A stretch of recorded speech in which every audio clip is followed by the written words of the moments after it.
Selamat datang di berita terkini seputar sepak bola Indonesia. Kali ini kami akan mengupas kabar menarik yang sayang untuk Anda lewatkan. Yuk, simak pembahasan selengkapnya hanya di sini.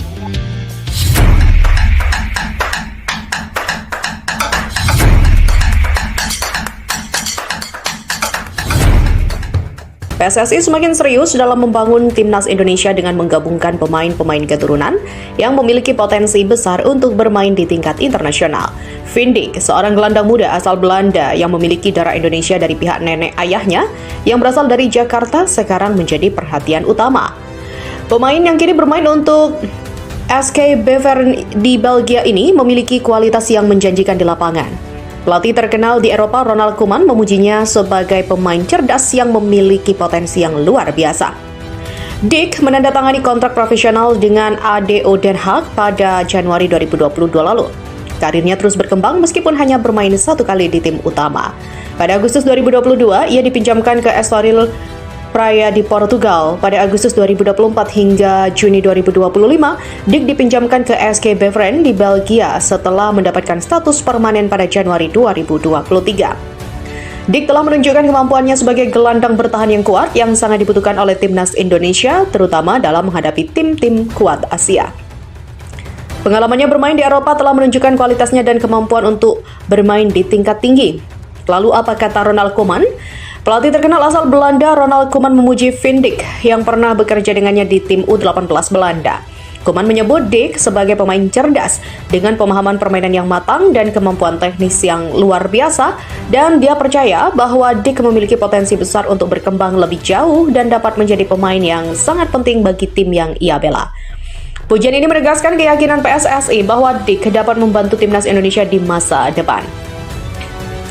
Dijk memiliki DNA Indonesia yang membuatnya cocok untuk dinaturalisasi dan memperkuat lini tengah timnas Indonesia, di mana hal ini menjadi potensi untuk Garuda.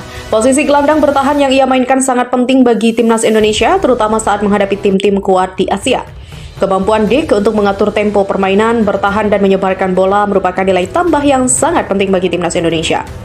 Dengan kualitas dan pengalaman bermain di liga-liga Eropa, Dijk berpotensi menjadi pemain penting di masa depan bagi timnas Indonesia, terutama dengan turnamen besar seperti Piala Dunia 2026 dan juga kualifikasi AFC yang semakin dekat.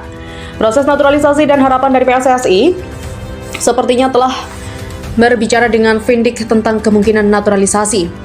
Jika proses ini berhasil, Dijk akan dapat segera memperkuat timnas Indonesia dan memberikan kontribusi positif di kancah internasional. Banyak pengamat sepak bola berharap Dijk segera bergabung dengan timnas Indonesia dan memperkuat lini tengah yang saat ini sedang berkembang. Di mana PSSI sangat berharap proses naturalisasi Dijk berjalan lancar sehingga dia dapat segera bergabung dengan timnas Indonesia. Penampilan solid Dijk di klub-klub Eropa dan dukungan dari pelatih terkenal di Eropa seperti Ronald Koeman juga meningkatkan keyakinan bahwa dia bisa menjadi bintang masa depan timnas Indonesia. Dengan kualitas, pengalaman, dan potensi yang luar biasa, Van Dijk dapat menjadi salah satu pemain penting yang membantu timnas Indonesia bersaing di level internasional. PSSI juga akan terus berusaha mewujudkan impian ini, dan para penggemar sepak bola Indonesia tentu berharap melihat Dijk mengenakan jersey merah putih di kompetisi internasional berikutnya. Sementara itu, Sandy Walsh sempat menceritakan momen yang membuat bulu kuduknya merinding. Momen itu tentu saja saat melakoni laga kandang timnas Indonesia. Sandy Walsh merasakan bagaimana atmosfer supporter timnas Indonesia sulit untuk dilupakan para pemain tim merah putih. Apa yang disampaikan oleh Sandy Walsh juga diamini oleh jurnalis Belanda Sam van Raalte, di mana Van Raalte yang sedang menulis buku tentang sepak bola Indonesia bahkan menyebut atmosfer supporter seperti itu tak ditemui di negara lain. Misalnya penonton jauh lebih beragam di Indonesia, Anda juga bisa melihat lebih banyak wanita di tribun dan Anda juga mendengar mereka bernyanyi, kata Van Raal. Suasananya begitu istimewa karena itu benar-benar berbeda dari tempat lain di dunia. Perasaan sama juga dialami oleh fisioterapis timnas Indonesia, Chelsea Tenover.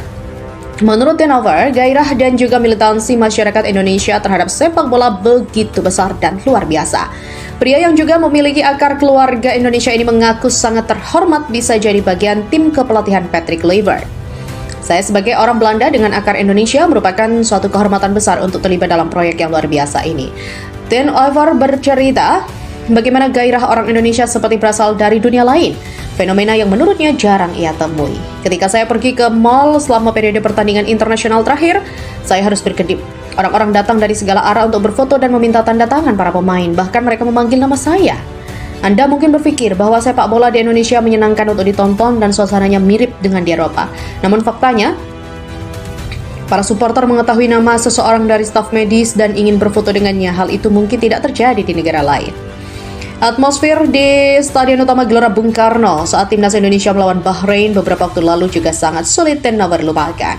Saat Anda memasuki stadion bersama tim dan 70.000 orang bernyanyi, melompat, berdoa, dan berteriak dalam satu tarikan nafas, itu membuat Anda merinding. Dilihat dengan mata kepalanya sendiri, TNOFR juga mengaku sangat kagum saat semua kalangan, tua, muda, kaya, dan miskin semua datang ke stadion untuk mendukung tim Merah Putih. Saya telah menyaksikan pertandingan sepak bola di seluruh dunia, tapi jarang sekali saya merasakan kebanggaan, atmosfer, dan kecintaan seperti ini terhadap pemain kita sendiri. Demikian jelasnya. Di sisi lain, Ketua Umum PSSI, Erick Thohir, akan mempercepat perburuan sosok yang tepat untuk posisi Direktur Teknik atau Dirtek. Ya, langkah ini dilakukan guna menyelaraskan formula timnas dari junior hingga senior seperti yang sudah dilakukan oleh Uzbekistan, Jepang, dan Korea Selatan. Posisi Dirtek PSSI telah lowong sejak lama, tepatnya sejak Dirtek sebelumnya Indra Syafri ditunjuk sebagai pelatih timnas Indonesia U20 pada pertengahan 2023. Dan sejauh ini, PSSI juga mencoba mengakalinya dengan merekrut Jordi Cruyff sebagai technical advisor atau penasihat teknis. Kehadiran putra legenda sepak bola Belanda Johan Cruyff itu juga diharapkan dapat membantu PSSI dalam mencari sosok yang tepat untuk menjadi Dirtek. Erick Thohir berpendapat Dirtek dibutuhkan PSSI untuk membuat harmonisasi antara seluruh timnas secara berkelanjutan. Apalagi saat ini momennya sedang bagus karena timnas Indonesia U17 berhasil melaju ke Piala Dunia U17 2025. Dalam keterangannya dipetik pada Sabtu 19 April, Erick Thohir mengatakan, "Kami punya momentum bagus di timnas U17 yang mampu menjaga tradisi prestasi. Jika sebelumnya main di Piala Dunia karena tuan rumah, kali ini lolos dari kualifikasi. Terlebih, agenda pada timnas Indonesia sepanjang 2025, setelah Piala Asia U17 beres, masih ada Piala Dunia U17 2025 yang akan digelar pada November mendatang di Qatar. Namun sebelum itu, ada juga timnas Indonesia U23 yang akan menjalani Piala AFF U23 2025 pada Agustus. Kualifikasi Piala Asia 2026 pada September dan SEA Games 2025 di Thailand pada Desember. Untuk timnas Indonesia senior masih ada putaran ketiga kualifikasi Piala Dunia 2026 zona Asia pada Juni.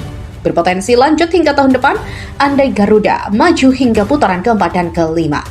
Oleh karenanya, setelah ada Jordi Cruyff sebagai penasihat teknis, kami segerakan kehadiran Dirtek untuk memformulasikan program pembinaan prestasi yang kontinu. Cruyff sudah punya petanya setelah dia dikontrak dan bekerja, dan hal itu siap dibahas lebih lanjut dengan Dirtek PSSI. Demikian kata pria yang juga Menteri BUMN ini. Tak hanya itu, Erick mencontohkan Uzbekistan, negara Asia yang mulai menonjol dalam beberapa tahun terakhir. Ia menyebut negara pecahan Uni Soviet itu kini sudah menyamai Jepang dan juga Korea Selatan. Kita lihat di Piala Asia U17, bagaimana Uzbekistan sudah menyamai Jepang dan Korsel yang punya sistem permainan dan pembinaan sehingga kualitas timnya merata dari junior hingga senior. Kita ingin mengejar mereka, tegas Erick Thohir.